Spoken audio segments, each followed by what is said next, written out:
ये कहानी आसमानी सल्तनत के सबसे चमकते मरकज की, जहां नूरो दानिश दरबार में सल्तनत के नए वजीर की तलाश जारी थी। दरबार के सरताज बादशाह रौनक अब बहुत बुजुर्ग हो चुके थे कि वो चाहते थे कि उनकी जगह कोई ऐसी परी संभाले जो सल्तनत को सिर्फ शिफा दानिश से नहीं बल्कि दिल के नूर से भी चला सके। इस मनसब के लिए हजारों दरखास्तें आई, मगर आखिर में सिर्फ 2 परियां मुंतखब हुई, परी इल्मा और परी महक। परी इल्मा परियों की दुनिया के सबसे महंगे सितारों के कॉलेज की गोल्ड मेडलिस्ट थी। उसके पास हीरों की सनत थी। उसकी शिफा दानिश बेमिसाल थी और जाहिरी दिखावे में भी वो किसी आसमानी शहजादी से कम न थी। उसका मानना था कि सल्तनत में सिर्फ नतीजा और शाहाना शान की अहमियत होती है।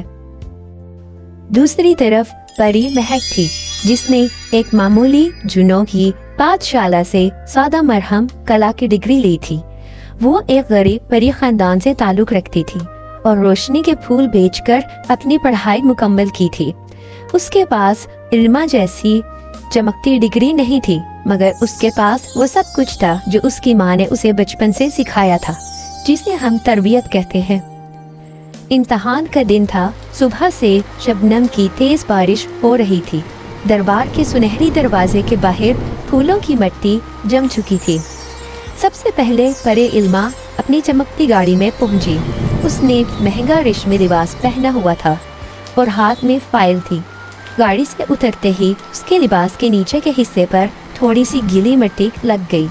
ये देखकर वो गुस्से से अपना चमकता चेहरा बिगाड़ कर खड़ी हो गई। दरवाजे पर मौजूद दरबान परी ने उसे सलाम किया, मगर इल्मा ने जवाब देना तो दूर की बात, उसे घूर कर कहा, आंखें खोल कर सुनहरा दरवाजा नहीं खोल सकते थे? मेरे रेशमी लिबास पर पानी गिरने वाला था। दरबार परी शर्मिंदा होकर अपने पर झुका गई। कुछ देर बाद परी महक वहां पहुंची। वो जुगनुओं के पास से पैदल आई थी।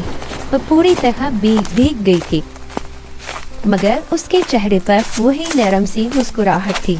दरबान परी ने जब उसे भीगा देखा तो कहा, नानी आप तो पूरी भीग गई, आज तो बड़ा दिन है।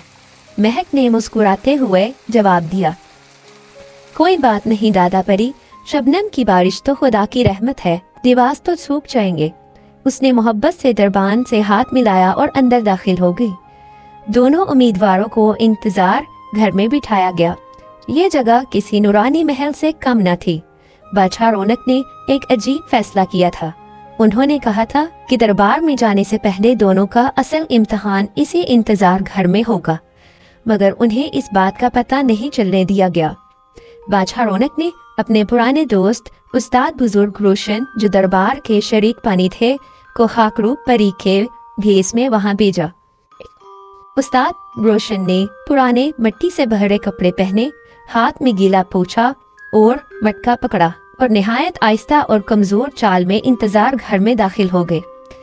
परी इल्मा अपने चमकते शीशे आईना पर अपनी प्रेजेंटेशन देख रही थी, जबकि परी महक दीवार पर बनी रोशनी की नक्शकारी को गौर से देख रही थी।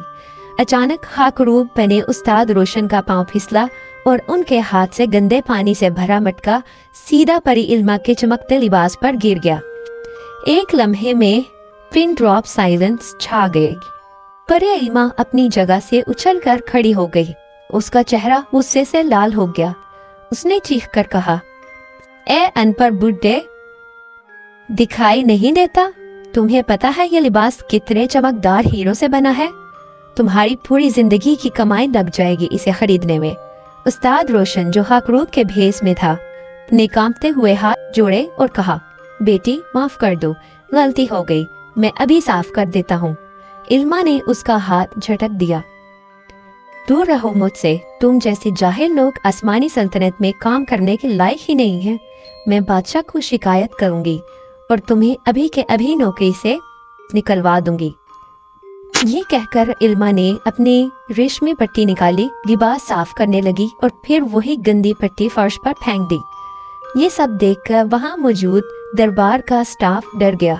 لیکن اسی لمحے پری مہک اپنی جگہ سے اٹھی۔ مہک تیزی سے اس بوڑھے خاکروب کے پاس پہنچی۔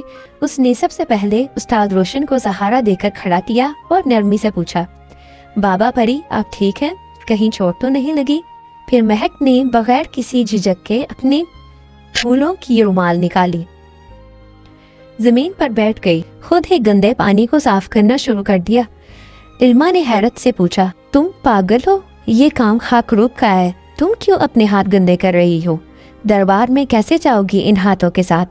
مہک نے نیچے سے ہی سر اٹھا کر علما کو دیکھا اور نرم لہجے میں کہا، پری علما، لباس تو روشنی سے دھو کر دوبارہ چمک سکتا ہے، لیکن کسی بزرگ کی عزت اگر گر جائے تو وہ واپس نہیں آتی۔ یہ میرے والد پری کی عمر کے ہیں، اگر میرے والد سے غلطی سے پانی گر جاتا تو کیا میں ان پر بھی چیختی؟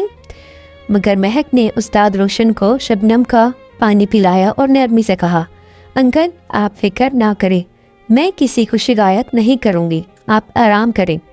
استاد روشن کی آنکھوں میں جذبات کے موتی امڑ آئے۔ انہوں نے مہک کے سر پر ہاتھ رکھا مگر کچھ بولے بغیر آہستہ سے وہاں سے چلے گئے۔ 15 منٹ بعد دربار شروع ہوا۔ دونوں پریاں بادشاہ رونق کے شاندار دربار میں داخل ہوئیں۔ بادشاہ رونق اپنی بڑی تختگاہ پر جلوہ افروز تھے۔ انہوں نے سب سے پہلے پری علما کی فائل دیکھی۔ ستاروں کے کالج سے سند واقعی قابل تعریف، A+ واہ پری علما، تمہاری ڈگریاں تو لاجواب ہیں، بادشاہ نے کہا۔ علما نے غرور سے اپنے پروں کی چمک درست کی، جی حضور، میں نے ہمیشہ ٹاپ کیا ہے، میرے لیے صرف شاندار کامیابی ہی سب کچھ ہے۔ پھر بادشاہ رونق نے پری مہک کی فائل دیکھتے ہوئے کہا، پری مہک، تمہارے گریڈ تو معمولی ہیں، کیا تمہیں لگتا ہے کہ تم پری علما کا مقابلہ کر سکتی ہو؟ مہک نے مسکراتے ہوئے مؤدبانہ جواب دیا، بادشاہ حضور، پری علما کا علم مجھ سے زیادہ ہو سکتا ہے، لیکن میں نے زندگی سے سیکھا ہے کہ سلطنت صرف دانش سے نہیں چلتی بلکہ پیار اور اتفاق سے چلتی ہے۔ اگر میں چھوٹی پریوں کی عزت نہیں کر سکتی تو میں سلطنت کو آگے کیسے لے جاؤں گی؟ علما نے طنزیہ ہنسی کے ساتھ کہا، جذباتی باتیں سلطنت کی بیلنس شیٹ پر کام نہیں آتی مہک۔ اچانک دروازہ کھلا اور وہی خاکروب یعنی استاد بزرگ روشن اپنے چمکتے سونے کے لباس میں تیار ہو کر اندر داخل ہوئے۔ پری علما انہیں دیکھ کر ہکا بکا رہ گئی۔ اس کا رنگ سفید پڑ گیا، جیسے اس کے اندر کی ساری روشنی بجھ گئی۔ بادشاہ رونق اپنی تختگاہ سے اٹھے اور استاد روشن کو اپنے برابر والی نشست پر بٹھایا۔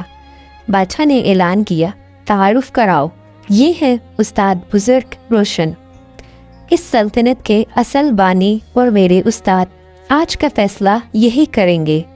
دربار میں گہرا سناٹا چھا گیا۔ پری علما کی حالت ایسی تھی کہ گویا کاٹو تو خون نہیں۔ جس شخص کو اس نے ان پڑھ بڈھا کہا تھا وہ اس سلطنت کا بادن نکلا۔ استاد روشن نے علما کی آنکھوں میں دیکھا۔ ان کی آنکھوں میں غصہ نہیں تھا مگر افسوس تھا۔ انہوں نے آہستہ مگر گہرے لہجے میں کہا، بیٹی، تمہاری ہیرو کی صنعت بہت وزنی ہے، شاید آسمان کی بہترین ڈگری ہے، لیکن افسوس تمہاری تربیت بہت ہلکی ہے۔ تمہارے پاس علم ہے مگر آداب نہیں، تمہارے پاس نالج ہے مگر دانائی نہیں۔ پھر انہوں نے مہک کی طرف دیکھا اور محبت بھری مسکراہٹ کے ساتھ کہا، اس پری کے پاس شاید کوئی بڑی ڈگری نہیں، لیکن اس کے پاس وہ سند ہے جو کسی ستاروں کے کالج میں نہیں ملتی، پریوں کی انسانیت کی سند۔ جب میں گرا تھا تب علما کو اپنے لباس کی فکر تھی، لیکن مہک کو میری چوٹ کی فکر تھی۔ استاد روشن کی باتیں دربار میں موجود ہر دل میں اترتی چلی گئیں۔ انہوں نے کہا، ڈگریاں تمہیں پہلی منزل تک لے جا سکتی ہیں، دروازہ کھلوا سکتی ہیں، لیکن اس دروازے کے اندر تم کتنی دیر ٹکو گے یہ تمہارا کردار اور تمہاری تربیت فیصلہ کرتی ہے۔ ڈگری تمہیں افسر بنا سکتی ہے لیکن تربیت تمہیں لیڈر بناتی ہے۔ علما نے جلدی سے صفائی دینے کی کوشش کی، حضور، اصل میں گھبراہٹ میں۔ استاد روشن نے ہاتھ اٹھا کر اسے روک دیا۔ مشکل وقت میں ہی کسی پری کا اصل چہرہ سامنے آتا ہے۔ जब सब कुछ अच्छा हो तो हर कोई अच्छा बन जाता है। तुम जा सकती हो। दिलमा ने सर झुका लिया। वो अपनी डिग्रियों की फाइल उठाकर दरबार से बाहर निकल गई। अब वो डिग्रियां उसे सादा कागज के टुकड़े लग रही थी। बादशाह रौनक आगे बढ़े और परी महक से हाथ मिलाया। मुबारक हो आसमानी सल्तनत की नई वजीर। कहानी का पैगाम। इस कहानी से हमें ये सीखने को मिलता है कि स्कूल और कॉलेज की तालीम बहुत ज़रूरी है। ये हमें हुनर देती है, रोज़गार देती है, दुनिया समझना सिखाती है, लेकिन घर की तालीम, वालिदैन की तरबियत हमें अच्छा इंसान बनाती है। याद रखें, लोग आपकी डिग्री भूल सकते हैं, आपके नंबर भूल सकते हैं, लेकिन आपका रवैया, आपका इखलाक और आपने उन्हें कैसा महसूस करवाया वो कभी नहीं भूलते। कामयाबी का फार्मूला बहुत सादा है। अच्छी डिग्री प्लस पूरी तरबियत घमंडी बॉस बनाती है और ये आर्जी कामयाबी है, और ओस डिग्री प्लस अच्छी तरबियत अजीम लीडर बनाती है। फैसला आपका है। आप अपने बच्चों को सिर्फ कामयाब बनाना चाहते हैं या काबिल, बाकिरदार और बाइखलाक? क्योंकि दरख्त चाहे कितना भी ऊंचा क्यों ना हो जाए, अगर इसकी जड़ें कमज़ोर हों तो पहली आंधी में ही गिर जाता है। तरबियत वो जड़ें हैं और डिग्री वो शाखें। बगैर जड़ों के शाखों का कोई वजूद नहीं। Thank you for watching this video. If you enjoyed it, please hit the like button and the bell notification icon.